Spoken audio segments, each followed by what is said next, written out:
we are collecting unexpected news from deep space. Just as geologists dig deeper underground to find ever more ancient fossils bearing witness to ever more remote epochs, so astronomers excavate deeper and deeper towards the beginning of time by looking for light coming from fainter and thus more distant objects. Hubble started a new era we could call astroarchaeology, and it began during Christmas 1995.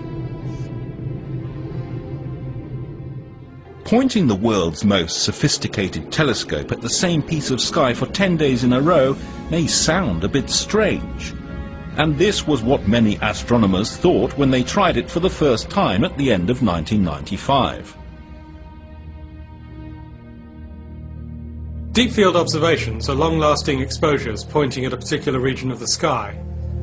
They aim to reveal faint objects by collecting as much light as possible over a long period of time.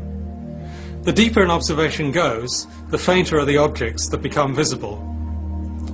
Objects in the sky can appear faint either because their intrinsic brightness is low or because their distance is great.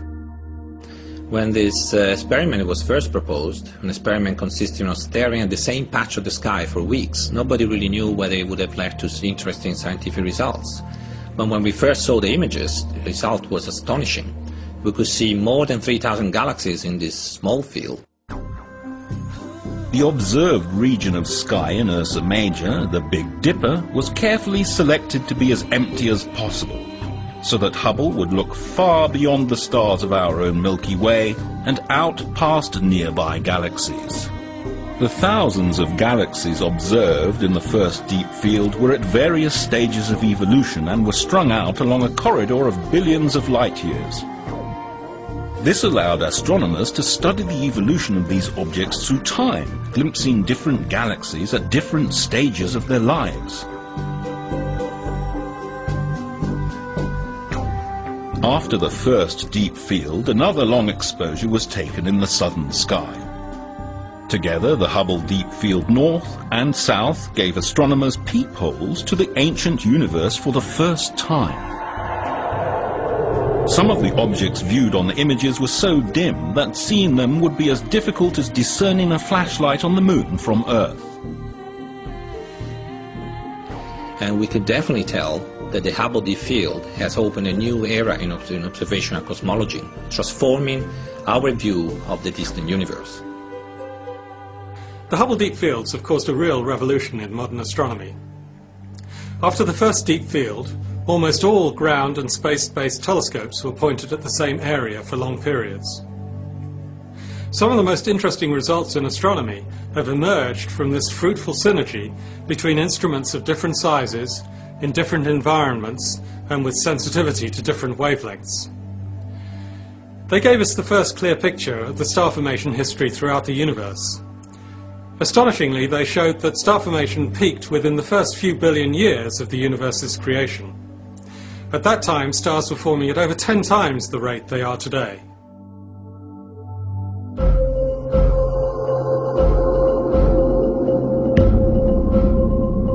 Once they had begun to discover the most distant universe ever seen, Hubble astronomers tried to push their observations even farther back in time. In 2003 and 2004, Hubble performed its deepest exposure ever, the Hubble Ultra Deep Field.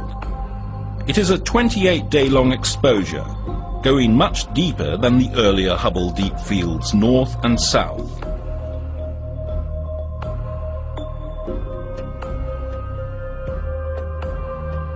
The Hubble Ultra Deep Field reveals the first galaxies to emerge from the so-called Dark Ages, the time shortly after the Big Bang when the first stars reheated the cold, dark universe.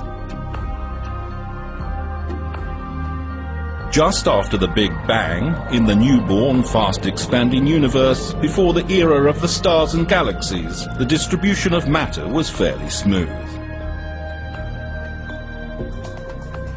As time went on, the king of all forces, gravity, started acting. Slowly, but steadily.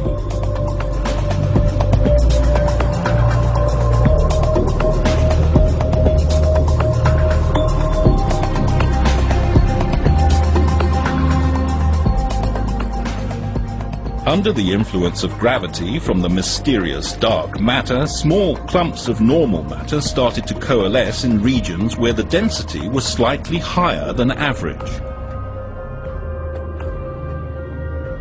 With no stars to light up space, the universe was in its dark age. Where the density of the clumps became higher, even more matter was attracted, and a competition between the expansion of space and gravity took place. Where gravity won, regions stopped expanding and started to collapse in on themselves. The first stars and galaxies were born.